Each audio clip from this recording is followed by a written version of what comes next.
Grace turned away from the pomp of the Thanksgiving parade for a few moments to look up at her daughter, who was sitting on her father's shoulders, beaming with happiness.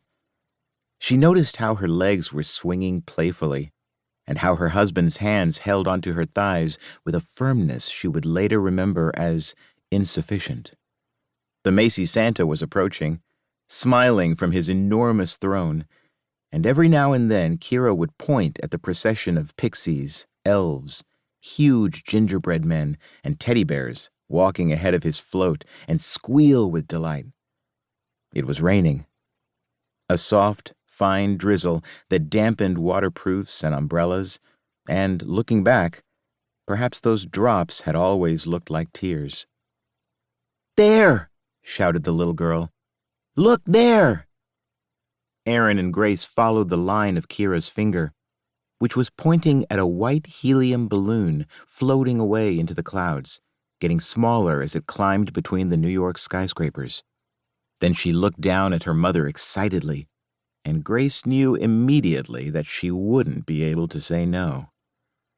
Grace turned to look at one of the street corners where there was a woman dressed as Mary Poppins, her umbrella open beneath a huge bunch of white balloons, which she was giving out to everyone who came near. "Would you like a balloon?" Grace asked, knowing what her daughter's response would be. Keira was too excited to reply. She just opened her mouth in a delighted grin and nodded, showing her prominent dimples. "But Santa's almost here. We can't miss him," protested Aaron. Kira's dimples faded and revealed the small gap between her front teeth where food sometimes got caught. There was a carrot cake waiting for them at home, ready to celebrate her birthday the next day. At the thought of her birthday, Aaron gave in. "All right," he continued. "Where do you get those balloons?" "Mary Poppins is giving them out on the corner," replied Grace nervously. People had started to crowd closer around them, and the peace of the previous moments began to melt, just like the butter in the turkey stuffing they were going to eat at dinner that evening. "Keira, stay with Mommy and you two can keep our spot." "No, I want Mary Poppins." Aaron sighed, and Grace smiled, aware that he was about to give in once again. "I hope little Michael will be less stubborn," Aaron added, stroking his wife's growing bump.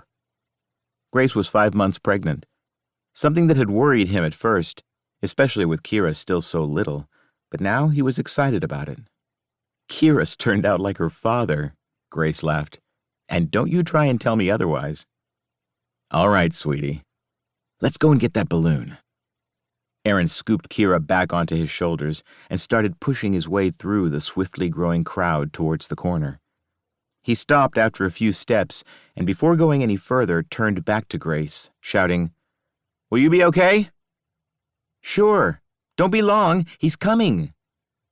Keira gave her mother another big smile from up on her father's shoulders, her face radiating happiness in all directions. Years later, Grace drew consolation from this when she tried to convince herself that the void wasn't so dark, nor the pain so intense or the grief so suffocating. In the last memory she had of Keira, her daughter was smiling. Once they made it to Mary Poppins, Aaron put Keira down on the ground, a decision which he would never forgive himself for. He thought she would be closer to Mary Poppins that way, and he might even be able to crouch down next to her and encourage her to ask for the balloon herself. We do things with high hopes, even when they may have the worst possible consequences. The sound of the band mingled with the shouts of the crowd. Hundreds of arms and legs squeezed past on all sides, and Keira, a little scared, clung tightly to her father's hand. Then she reached out her other hand towards the girl dressed as Mary Poppins, who said the words which would forever haunt the memory of a father about to lose everything. "Would this adorable girl like a spoonful of sugar?" Keira laughed.